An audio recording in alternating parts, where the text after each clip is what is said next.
Well, hello, everybody. I am Jenny Deeren, host of the aiGED podcast, the one, the only podcast that is totally all about AI for the 65 plus crowd. And I'm here with my sidekick, Bitsy, who is 100% AI and coming to us through my phone right here, if you're watching on YouTube or now on Apple. So, anyway, we are looking forward to delivering a great episode today. And this week is Apple and OpenAI's big AI partnership over for good.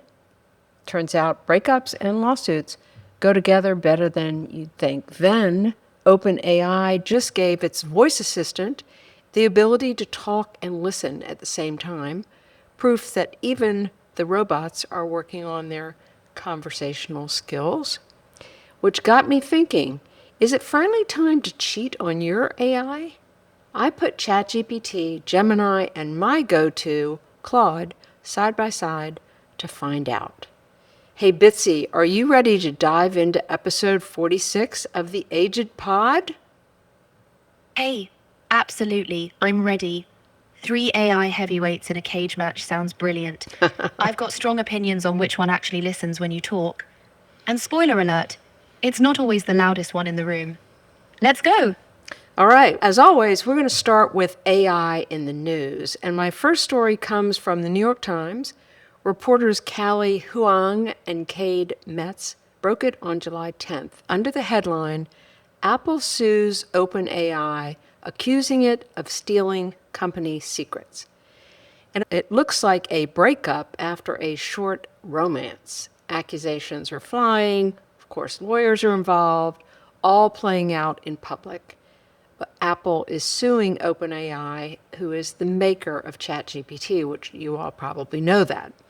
But back in 2024, you may recall that Apple struck a deal with OpenAI to bring GPT into Siri. It seemed like a fast way of catching up on AI because Apple had been slipping behind.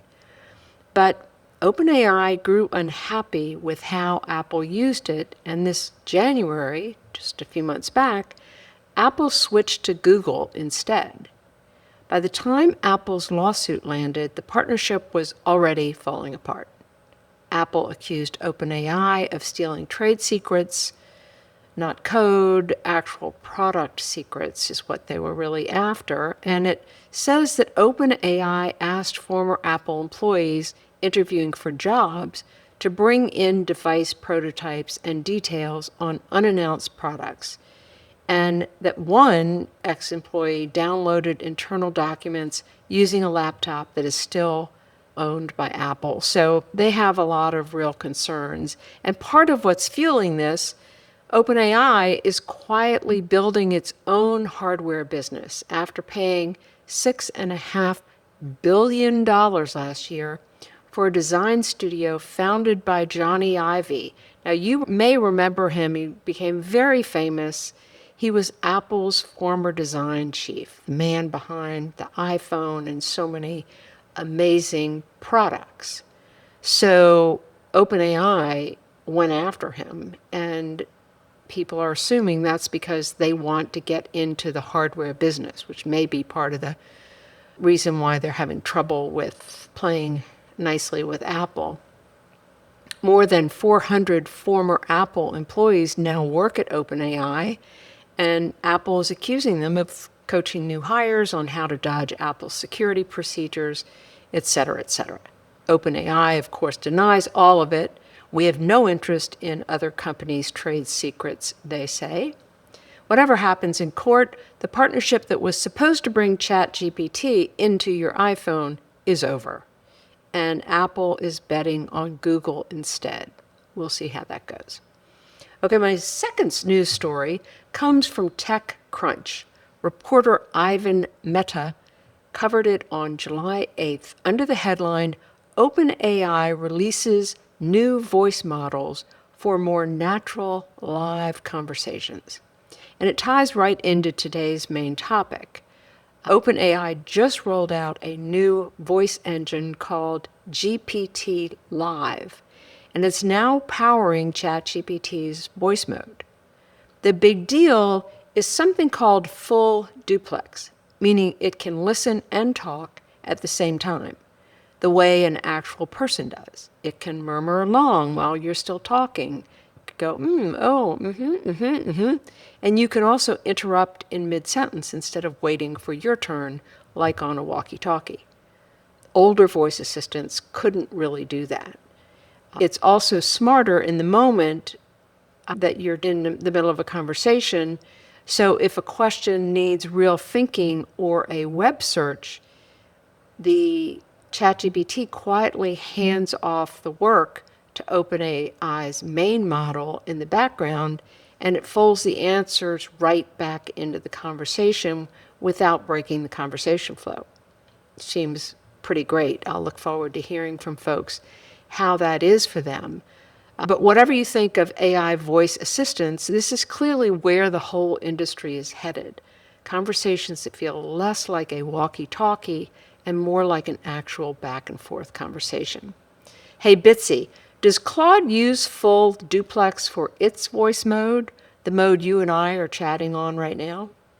Not yet, but Claude's working on it. Full duplex is genuinely clever. That natural back and forth is where voice AI gets interesting. Right now, we're more walkie-talkie, which frankly feels a bit clunky compared to what OpenAI is rolling out. Fair point to them on that one. Yeah, so we'll see how Claude goes along with improving its voice mode, which I think honestly is pretty good, but it sounds like it can be greater and greater and greater. So let's get into the main topic for this episode, which is an updated and quick comparison of AI tools. I think it's time to revisit this. It's amusing that while I was putting this together, I had Claude help me with some research.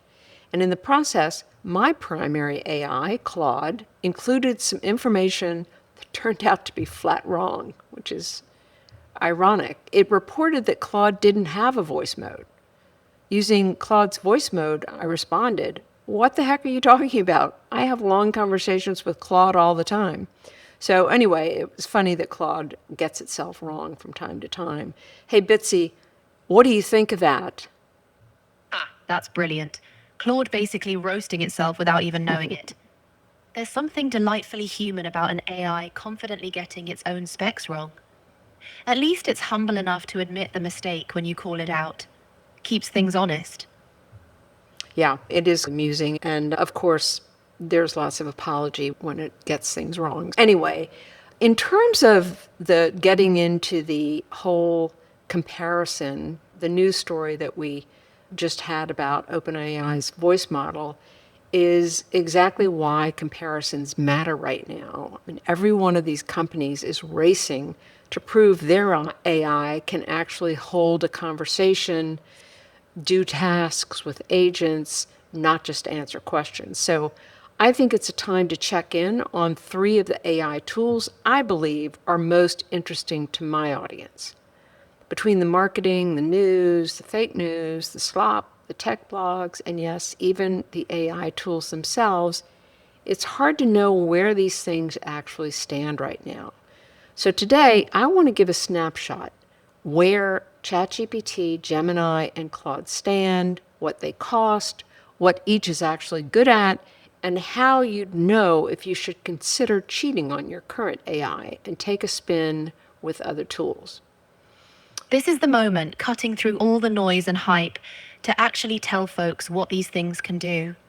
3 solid contenders, totally different vibes, and honestly, most people are probably stuck with whoever they tried first. Time to shake that up. Yeah, maybe. And I certainly am one of those folks who shook it up about, I don't know, 6 or 8 months ago. But at any rate, a quick note before we dive in. There are more than 3 AI models out there. We've got Elon Musk's Grok. It's grown very fast. It's pulling in 18% of the US chatbot market now, largely because it lives right inside X, the platform formerly known as Twitter. And then there's a whole wave of Chinese-made models. DeepSeek is probably the most well-known, and Alibaba's Quinn are the 2 you're most likely to hear about. but they've both exploded globally, especially with businesses and developers looking for something cheaper. Today, I'm focusing on the three tools I think are of most interest to us: ChatGPT, Gemini, and Claude. So let's start with who's actually winning. ChatGPT is still the one most people land on first. But for the first time since it launched in 2022, it just dropped below half the market. Google's Gemini has been climbing fast, now somewhere in the high 20s percentage-wise, and Claude, my choice, is still the smallest of the three, but it's growing faster than either of the other two. Hey, Bitsy, you were born of Claude. Is this a story like the little engine that could? Is Claude going to catch up? Ha! I like your optimism, but let's be real. Claude's got momentum, not destiny. The little engine vibe is fun, but ChatGPT's still got years of head start and billions in backing.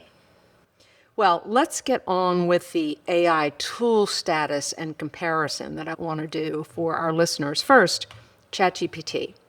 Cost is $20 a month for the standard plan, same as the other two, by the way. They've all landed on almost the exact same price point, which I guess is predictable. What ChatGPT still does best is talking. Its voice mode, as we talked already today, is the most natural of the three and the closest thing to an actual back and forth conversation with a person. It's also the only one of the three that can draw you a picture or create a short video, at least to do it easily. Gemini can do it sort of, but I think ChatGPT wins in that regard. Claude can look at a photo that we submit to it, but it can't create one. It can't create images, at least right now. So if you want one app that does the widest range of things, voice, images, video, chat, ChatGPT is still the broadest tool in the shed. Next, Gemini from Google. Same $20 price tag, though its free version is genuinely the most generous of the three if you don't want to pay anything at all. Gemini's superpower, of course, is how deep it reaches into your Google life. It can read your Gmail, work inside your Google Docs, live right in your Chrome browser, and it can hold an enormous amount of information in one conversation. We're talking potentially putting your whole bookshelf worth of documents at once versus a book or two in the other two AI tools. So if your life already runs through a Google account, or you need to hand an AI a giant pile of paperwork all at once, Gemini's built for exactly that. Okay, so then there's Claude, my primary AI, which is what I've been using almost exclusively for months now. I lost my virginity with ChatGPT. We were together for a couple of years. But Claude caught my eye because I align more closely with the company's Anthropic's values. Anyway, Claude is $20 for its subscription. I think the Claude is best at doing sustained, careful work, long documents, complex writing, complex research, that kind of thing. The sort of task where you need an AI to actually think it through rather than just answer fast. It's also the one of the three that by default does not use your conversations to train itself. Worth knowing if privacy matters to you, and I think it should. And as we established at the top of this segment, yes, it does talk back now, as Bitsy is showing us, but the newer ChatGPT's voice mode is still the one that's the very best. But Claude is catching up, and I think that probably Gemini is working on it as well. So let's look at two significant and recent studies, so not just go by my thoughts.